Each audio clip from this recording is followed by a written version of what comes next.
Hello students. उम्मीद करती हूँ कि आपका एग्जाम का प्रिपरेशन बहुत अच्छे से चल रहा होगा।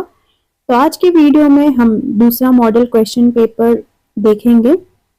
इसमें कुछ एमसीक्यू क्वेश्चन दिए हुए थे और जैक बोर्ड का एक खासियत है कि मॉडल सेट से काफी क्वेश्चन आते हैं, प्रीवियस ईयर क्वेश्चन से काफी क्वेश्चन रिपीट होते हैं, तो प्लीज उसे इग्नोर ना करें। तो चलिए बिना देर किए स्टार्ट करते हैं। ये पैसेज है, इस बार का पैसेज आपका ऑब्जेक्टिव फॉर्म में नहीं रहेगा, सब्जेक्टिव फॉर्म में रहेगा। क्वेश्चन नंबर 13 से आपका वो एमसीक्यू स्टार्ट हो रहा है जो एक्चुअली में आपके एग्जाम में आएगा। ठीक है, देखिए क्वेश्चन नंबर 13 क्या है। In note making, notes are not written in. Note making में ना लॉन्ग सेंटेंसेस सेंटेंस के फॉर्म में होता ही नहीं है नोट मेकिंग। तो इसका करेक्ट आंसर है ऑप्शन नंबर सी, फ्रेजेस में होता है, इडियम्स हो सकता है, पॉइंट्स हो सकता है। आई मीन इसी फॉर्म में हम नोट्स को लिखते हैं। क्वेश्चन नंबर 14 है, नोट्स शुड बी। नोट्स कैसा होना चाहिए? सीक्वेंशियल यानी सीक्वेंस में होना चाहिए, सेंसिबल यानी समझ में आना चाहिए, लेजिबल एंड क्लियर यानी कि स्पष्ट होना चाहिए। तो इसका आंसर क्या हो जाएगा? All of these. Question number 15 है, symbols are freely used in. Symbol का इस्तेमाल आप क्या में कर सकते हो? नोट मेकिंग में। सिंबल मीन्स क्या होता है? चिन्ह। फॉर एग्जांपल देयरफॉर को आप ऐसे लिखते हो, एंड को आप ऐसे लिखते हो, तो ये सिंबल्स का इस्तेमाल आप कर सकते हो नोट मेकिंग में। क्वेश्चन नंबर 16 है, notices in school and colleges contain certain announcement for. क्या के लिए अनाउंसमेंट होता है नोटिसेस में? तो स्टूडेंट्स के लिए अनाउंसमेंट होता है, option number C. Question number 17 है, formal letter starts with. Formal letter क्या से स्टार्ट होता है? तो फॉर्मल लेटर सेंडर्स एड्रेस से स्टार्ट होता है। ठीक है। क्वेश्चन नंबर 18 है, letter to the editor are written for. जो एडिटर को हम लोग लेटर लिखते हैं वो क्या के लिए लिखा जाता है?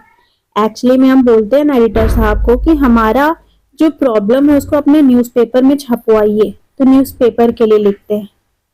क्वेश्चन नंबर 19 है, which of the following can be added to make article writing interesting. क्या को ऐड किया जाना चाहिए आर्टिकल राइटिंग में उसको इंटरेस्टिंग बनाने के लिए? तो कोट्स का भी इस्तेमाल करना चाहिए, स्टैटिस्टिक का भी इस्तेमाल करना चाहिए। तो इसका आंसर क्या हो जाएगा? Option number C, both A and B. ठीक है। कोट्स मतलब क्या होता है? कोट्स मीन्स होता है कहावतें। ठीक है। स्टैटिस्टिक मीन्स आंकड़ा। तो ये दोनों को आपको यूज करना चाहिए आर्टिकल राइटिंग में। क्वेश्चन नंबर 20 है, वाइल राइटिंग। अच्छा, आर्टिकल राइटिंग का फॉर्मेट क्या होता है? सबसे पहले आप टाइटल लिख दोगे और टाइटल के नीचे बाय लाइन लिख दोगे। ठीक है। क्वेश्चन नंबर 20 देखिए, while writing notices the signature of the issuing authority should be written at the. कहाँ लिखा जाता है सिग्नेचर? तो सबसे नीचे बॉटम में, ऑप्शन नंबर ए हो जाएगा करेक्ट। क्वेश्चन नंबर 21 है, what is the motive of writing a letter to the editor. Letter to editor लिखने का मेन मकसद क्या होता है? तो हम बेसिकली रिक्वेस्ट करते हैं एडिटर साहब को कि हमारा जो लेटर है इसको अपने न्यूज़पेपर में जगह दीजिए। ऑप्शन नंबर डी हो जाएगा, request him to give some space to your letter in his newspaper. Question number 22 है, how should an article be ended. एक आर्टिकल कैसे अंत होता है? तो आर्टिकल के सबसे लास्ट में हम क्या लिखते हैं? एक अच्छा सा कंक्लूजन, निष्कर्ष। निष्कर्ष में बेसिकली हम क्या लिखते हैं? सजेशन देते हैं, जो भी उसकी बुराइयां होगी उससे कैसे निपटा जा सकता है, या मेजर्स बताते हैं। तो क्वेश्चन नंबर 22 का आंसर है option number C. 23, who sat on the back benches of the last lesson. Last French class. Last French class जो हो रहा था उसमें सबसे पीछे कौन बैठे हुए थे? तो गांव के एल्डर्स लोग, विलेज एल्डर्स बैठे हुए थे। नेक्स्ट है, What did M. Hamel bring for his class on his last day in the school? M. Hamel जो है अपने क्लास के स्टूडेंट के लिए क्या लेकर के आए थे? सॉरी, न्यू नोटबुक लेकर के आए थे। ठीक है, न्यू नोटबुक्स, नई नई कॉपियां लेकर के आए थे। Where was Saheb employed? साहेब जो है कहाँ काम करता था? तो साहेब जो है स्टोरी के लास्ट में हम लोग देखते हैं एक टी स्टॉल में काम करने लगा है, जिसके लिए उसको 800 रुपीज दिया जाता है पर मंथ। और क्या मिलता है? मील मिलता है, भोजन मिलता है। नेक्स्ट है, Mukesh wants to become a motor mechanic. Mukesh जो है मोटर मैकेनिक बनना चाहता है, क्या करके? By going to a garage. Option number B हो जाएगा करेक्ट। 27 है, When Douglas regained consciousness, जब डगलस को होश आया तो वो क्या हुआ? He shook, वो हिल गया, cried, बहुत रोया, and did not eat anything, और कुछ भी नहीं खाया. ठीक है. क्वेश्चन नंबर 28 है, Why did Douglas hire instructor? Douglas ने इंस्ट्रक्टर को हायर क्यों किया था? तो वो अपने पानी के डर से बाहर निकलना चाहता था, ओवरकम मतलब बाहर निकलना, एंड टू लर्न स्विमिंग, और तैराकी भी सीखना चाहता था. क्वेश्चन नंबर 29 है, When the poet looked at her mother again, she felt a pang of. जब पोइट जो है यानी कमला दास अपनी माँ को दोबारा देखती है तो उन्हें क्या का एहसास होता है? हर फेमिलियर एक परिचित दर्द का एहसास होता है. क्वेश्चन नंबर 30 है, the poet compared her mother to. Poet जो है वो अपनी माँ का तुलना किससे करती है? तो लेट विंटर्स मून से. ठीक, फिर ये आपके सिलेबस में अब ये चैप्टर नहीं है. क्वेश्चन नंबर 33 से देखिए.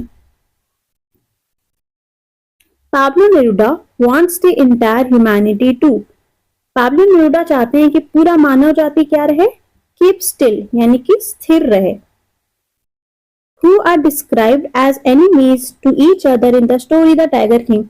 The Tiger King स्टोरी में जिसे काल्की ने लिखा है, इसमें किसे दुश्मन बोला गया है? तो बुल और टाइगर को. बुल के आवर में ही जन्मे थे टाइगर किंग, और इसीलिए बोला गया था कि उनका दुश्मन टाइगर है, तो टाइगर ही उनसे ही उनका मौत होगा. क्वेश्चन नंबर 35 है, Who wanted a photograph of himself holding the gun and standing over the tiger carcass. Carcass मतलब होता है डेड बॉडी.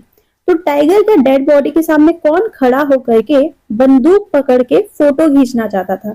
टाइगर का डेड बॉडी के सामने वो ना बंदूक पकड़ के एक फोटो क्लिक करवाना चाहता था, एज इफ उसने ही उस टाइगर को अपने बंदूक से मारा है. तो ये किसका इच्छा था? दुराई का इच्छा था. दुराई एक हाई रैंकिंग ब्रिटिश ऑफिसर थे. इन्हीं की वाइफ दुराई सैनी थी, जिसे टाइगर किंग ने 50 डायमंड रिंग भिजवाए थे. क्वेश्चन नंबर 36 है, in the poem keeping quiet में पोएट आस्क अस टू.